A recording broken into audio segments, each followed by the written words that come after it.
అందరము కూడా ఆదివారమున దేవుని ఆలయములో కూడుకొని వాక్యము విని ఆయన బల్లలో పాలు పంపులు పొందాలనే ఒక ఆజ్ఞ దేవుడు మనకిచ్చాడు.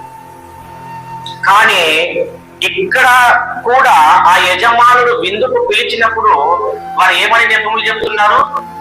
ఎడ్లు కొనుక్కున్నాడంట, వివాహము చేసుకున్నాడంట, నాకు వీలు కాదని చెప్తున్నారు.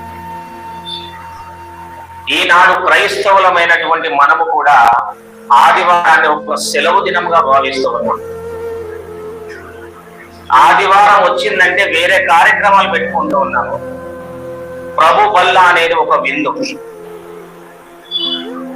యేసు ప్రభు ఆ యొక్క శిలువ మీద తన యొక్క యవ్వన శరీరాన్ని మన కోసం సమర్పించాడు.